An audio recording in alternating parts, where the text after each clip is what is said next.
Welcome guys, आप लोगों का फिर से हमारे इस ऑनलाइन अमील कोर्स बाय एमडी राजिद आलम यूट्यूब चैनल पर बहुत बहुत स्वागत है। आज के इस वीडियो में हम लोग कैथी लिपि पढ़ने और लिखने के लिए बारीकी के साथ सीखेंगे और आज का ये वीडियो लास्ट वीडियो है और कैथी लिपि का कोई भी वीडियो नहीं आने वाला है। तो आज ही की वीडियो में हम लोग कैथी भाषा का स्वर वर्ण और व्यंजन वर्ण को बारीकी से पढ़ने और लिखने के लिए सीख लेते हैं। तो चलिए बिना देरी किए हुए वीडियो को हम लोग स्टार्ट कर लेते हैं। तो देखिए, कैथी लिपि सबसे पहले देख लीजिए कि यहाँ पे लिखा हुआ है हमारे स्क्रीन पे। और आप लोग देखिए, देवनागरी लिपि में जो है अ कुछ इस तरह से होता है, लेकिन कैथी लिपि में जो है अ 4 प्रकार का होता है। एक ये हो गया, दूसरा ये हो गया, और तीसरा ये हो गया आपका, और चौथा ये हो गया। कहने का मतलब ये हुआ कि देवनागरी लिपि में अ एक ही स्टाइल में लिखा हुआ रहता है, इस तरह से जो देखने में लगता है। लेकिन कैथी लिपि में अ आपको 4 तरह से देखने को मिल सकता है। एक तो ऐसा मिलेगा, दूसरा ऐसा देखने को मिलेगा, तीसरा ऐसा देखने को मिलेगा, चौथा ऐसा देखने को मिलेगा। इस तरह से जहाँ पे भी आपको कैथी केवाला या किसी अन्य कागज़ पर लिखा हुआ मिल जाए तो समझ लीजिएगा कि वो अ है। उसके बाद चलिए हम लोग देख लेते हैं। अ जो है कैथी लिपि में कुछ इस प्रकार होता है, और आ जो है कैथी लिपि में कुछ इस प्रकार से होता है। उसके बाद जो है हर्षे ई कैथी लिपि में नहीं होता है। उसके बाद जो है दुर्गे ई कैथी लिपि में होता है, जो इस तरह से आपको नज़र आएगा। उसके बाद हर्षे ऊ भी कैथी लिपि में नहीं होता है, तो इसमें भी नहीं है।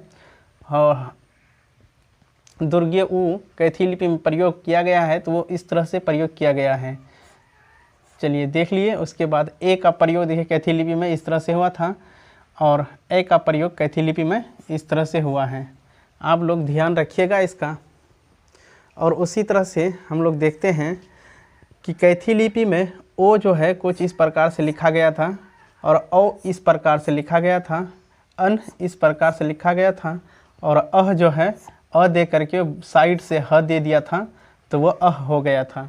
कैथी लिपि का हमने अभी अभी अ से लेकर अह तक देख लिए, स्वर वर्ण इस तरह से लिखा गया था। लेकिन अब चलिए हम लोग इसी में देख लेते हैं कैथी लिपि का स्वर वर्ण तो हम लोग देख लिए। अब व्यंजन वर्ण हम लोग देख लेते हैं। देखिए यहाँ पे जो है हमने लिखा है, ऊपर में कैथी लिपि लिखा है और नीचे में देवनागरी लिपि लिखा है, ताकि आपको ये समझ में अच्छा तरह से आ जाए। तो देखिए कैथी लिपि में क 2 तरह से होता है, एक ये और एक ये। ख भी कैथी लिपि में 2 तरह से लिखा हुआ मिलेगा आपको, देख लीजिए, एक तो ये और दूसरा ये। ग भी कैथी लिपि में आपको 2 तरह से देखने को मिलेगा, एक ये और एक ये। और घ भी आपको कैथी लिपि में 2 तरह से देखने को मिलेगा, एक ये और एक ये। और च जो है कैथी लिपि में इसी तरह से ही लिखा हुआ रहता है, जैसा कि ऊपर में लिखा हुआ है। छ भी एक ही है, और ज का रूप देख लीजिए अलग है। देवनागरी ज से कैथी ज बिल्कुल भिन्न है, आप देख सकते हैं यहाँ पे है ये। उसके बाद चलिए हम लोग देख लेते हैं इसमें।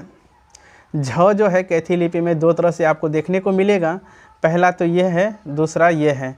ये दोनों जहाँ पे भी आपको नज़र आए जाए समझ लीजिएगा ये झ है। ट देखिए कैथी लिपि में ट 2 तरह का होता है, एक ट ये, दूसरा ट ये। आपको ये दोनों भी मिल सकता है, दोनों नहीं मिलेगा तो एक ये दोनों में से एक ज़रूर मिलेगा।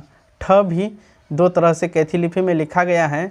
बाकी आपका केवाला में जो लिखा हुआ है वो आप ये दोनों को पहचान लीजिए, वहाँ पे आप खोज लीजिएगा। उसके बाद ड जो है देख लीजिए कैथी लिपि में किस तरह से 2 प्रकार से ड लिखा जाता था। यहाँ आपके सामने है। ढ तो सीधा है, मतलब देवनागरी के जैसा ही ढ है। उसके बाद न देख लीजिए यहाँ पे कैसा प्रयोग किया गया है। उसके बाद ये वाला न तो न ही है, इसमें कोई परिवर्तन नहीं किया गया था।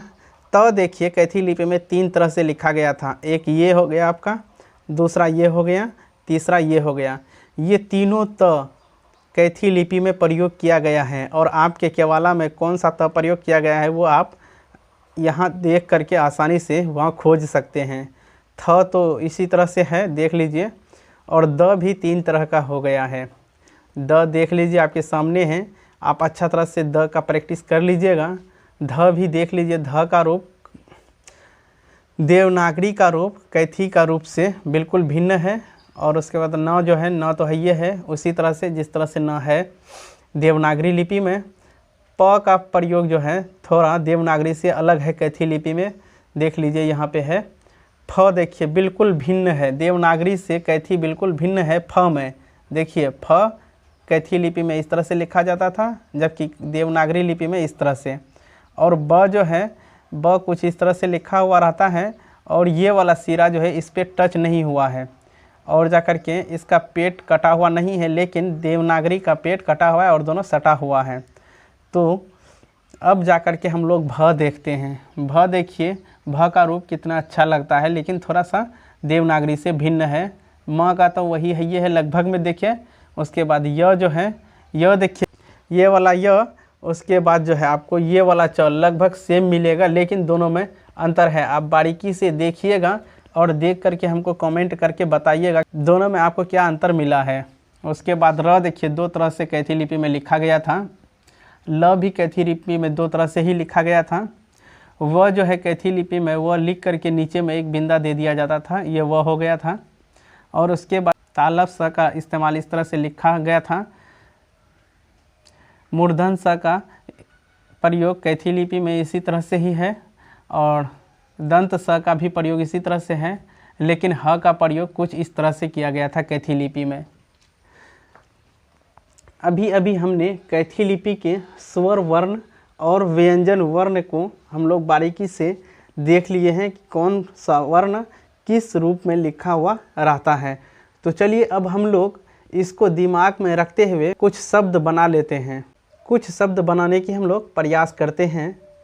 चलिए अब हम लोग देख लेते हैं कैथी लिपि में कोई भी शब्द कैसे बनाया जाता है। मान लीजिए कैथी लिपि में हमको देवराज लिखना है, तो उसके लिए हम लोग पहले देवनागरी में लिख लेते हैं देवराज। अब इसी का हम लोग कैथी लिपि में ट्रांसलेट करेंगे, तो देखिए देवराज कैसे होता है। ये हो गया द, ये ऊपर में दीजिए दे, और ये हो गया आपका व। अब ये हो गया आपका र, देवराज। इस तरह से लिख करके इस तरह कर दीजिए, ये हो गया आपका देवराज, क्योंकि इसमें सिर रेखा नहीं होता है। इसी तरह देख लीजिए देवनागरी लिपि में हम लोग लिखते हैं राजिद। अब कैथी में हम लोग देख लीजिए इसका ट्रांसलेट कैसे करते हैं। कैथी में ये हो गया रा, ये हो गया ज, उसके बाद ये हो गया दुर्गीकार, उसके बाद जो है द, ये हो गया आपका राजिद। और भी इसी तरह से हम लोग देख लेते हैं। रामानुज कैसे लिखा जाता है, रामानुज देवनागरी लिपि में इस तरह से होता है, और इसी को हम लोग कैथी लिपि में ट्रांसलेट करते हैं। तो कैथी लिपि में ट्रांसलेट करने के लिए आपको ऐसे करके ऐसे करना है। रा हो गया, अब देखिए माँ हो गया। अब जा कर के नूज लिखना है, तो आपको इस तरह से करके इस तरह घुमा देना है। उसके बाद ये आपको ऐसे कर देना है, ये आपका हो गया रामानुज। अब जा कर के देख लीजिए हमको बलराम लिखना है। देवनागरी में हम बलराम इस तरह से लिखते हैं, और जा कर के इसी को हम लोग कैथी लिपि में बलराम इस तरह से लिखेंगे। ये आपका हो गया ब आपका, और ये हो गया ल, और ये हो गया र, ये हो गया आकार, और ये हो गया म, ये हो गया आपका बलराम।